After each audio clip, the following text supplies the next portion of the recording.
তো hello guys, আপনারা হয়তো ট্রুলি ম্যাটলি অ্যাপের মধ্যে আপনারা হয়তো ফ্রি ট্রায়ালটি নিয়েছিলেন কিংবা 1 মাসের জন্য এখানে সাবস্ক্রিপশন নিয়েছিলেন, কিন্তু এখন চাইছেন যে সেই সাবস্ক্রিপশনটি কিন্তু আপনারা ক্যান্সেল করতে, অর্থাৎ মান্থলি যে অটোপে হচ্ছে সেই অটোপেটিকে আপনারা স্টপ করতে চাইছেন। তো সেই অটোপেটি কিভাবে আপনারা ক্যান্সেল করবেন সেটাই জানাবো আজকের এই ভিডিওটিতে, তাই জন্য কিন্তু পুরো ভিডিওটি অবশ্যই দেখতে থাকুন।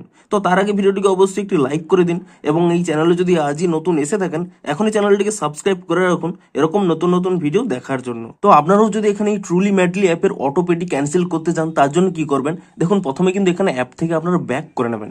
আপনারা যে পেমেন্ট অ্যাপে আপনার পেমেন্টটি করেছিলেন, সে ফোনপে হোক, গুগল পে হোক, পেটিএম হোক, সেই অ্যাপটি কিন্তু প্রথমে আপনারা কিন্তু ওপেন করে নেবেন। আমি প্রথমে এখানে ফোনপে দেখাচ্ছি, পরে কিন্তু আপনাদের এই অ্যাপগুলোও কিন্তু দেখাবো। তো দেখুন প্রথমে আমি এখানে ফোনপে অ্যাপটিকে ওপেন করে নিচ্ছি এবং ফোনপে অ্যাপটিকে ওপেন করে নিয়ে আপনারা কি করবেন, এখানে প্রোফাইল অপশানে ক্লিক করে নেবেন এবং তাহলেই কিন্তু এখানে একটি অপশান পেয়ে যাবেন। দেখুন নিচের দিকে একটি অপশান পেয়ে যাবেন ম্যানেজ পেমেন্ট বলে, আপনি কিন্তু এখানে এই অপশানে ক্লিক করে নেবেন এবং তারপরে দেখুন নিচের দিকে এখানে স্ক্রল করে নেবেন এবং তাহলেই কিন্তু এখানে একটি অপশান পেয়ে যাবেন অটোপে বলে, আপনি কিন্তু সেই অটোপে অপশানে ক্লিক করে নেবেন এবং তাহলেই দেখুন এখানে কিন্তু অটোপেটি চালু রয়েছে। আপনি কিন্তু এখানে এই অপশানে ক্লিক করে নেবেন এবং তারপরে দেখুন নিচের দিকে স্ক্রল করে নেবেন, এখানে একটি অপশান পেয়ে যাবেন ডিলিট অটোপে। তো আপনারা কি করবেন, এখানে ডিলিট অটোপে এই অপশানে কিন্তু ক্লিক করে নেবেন এবং তারপর এখানে কনফার্ম অপশানে ক্লিক করে নেবেন এবং তাহলেই কিন্তু এখানে আপনাদের ইউপিআই পিনটি দিতে বলবে, আপনারা কিন্তু ইউপিআই পিনটি দিয়ে আপনারা কিন্তু এখানে ডান করে নেবেন।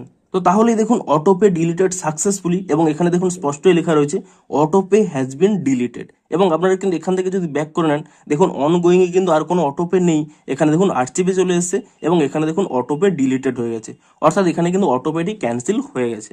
তো এটি হলো ফোনপের ক্ষেত্রে। আপনারা ধরুন গুগল পেতে অটোপে নিয়েছিলেন, সেক্ষেত্রে কি করবেন, এখানে গুগল পে অ্যাপটিকে ওপেন করে নিয়ে আপনারা দেখুন এখানে যদি প্রোফাইলে ক্লিক করে নেন এবং তারপর নিচের দিকে স্ক্রল করে নেন, এখানে কিন্তু সেই অটোপে অপশানটি পেয়ে যাবেন। এখানে সেই একইভাবে এই অপশানে ক্লিক করে নিয়ে দেখুন এখানে লাইফের মধ্যে একটি অটোপে পেয়ে যাবেন, তা কিন্তু আপনারা ইজিলি ক্যান্সেল করে নেবেন। এমনকি আপনারা যদি পেটিএম এ অটোপে নিয়ে থাকেন, এখানে দেখুন পেটিএম অ্যাপটিকে ওপেন করে নেবেন, তারপরে কি করবেন, উপরে দেখুন এখানে কিন্তু একটি সার্চ অপশান পেয়ে যাবেন, আপনি সেই সার্চ অপশানে ক্লিক করে নিয়ে এখানে অটোপে সার্চ করতে পারেন কিংবা এখানে দেখুন নিচে অপশানই রয়েছে অটো ইউপিআই পেমেন্ট, আপনারা কিন্তু এখানে এই অপশানে ক্লিক করে নেবেন এবং তাহলে এখানে চেক করতে পারবেন যে কোন কোন অটোমেটিক পেমেন্টটি চালু রয়েছে। আপনারা কিন্তু ইজিলি একইভাবে আপনারা কিন্তু পিন দিয়ে তা কিন্তু এখানে অটোমেটিক ক্যান্সেল করে নিতে পারবেন। তো এইভাবেই কিন্তু আপনারা এই অটোপেগুলো ক্যান্সেল করতে পারবেন এবং তাহলে দেখবেন আপনাদের কিন্তু মান্থলি আর পেমেন্ট কিন্তু কাটবে না। তো ভিডিওটি যদি একটু হেল্পফুল বলে মনে হয় অবশ্যই একটি লাইক করে দিন। দেখা হচ্ছে আরো কোনো ইন্টারেস্টিং ভিডিওর সাথে। Thanks for watching.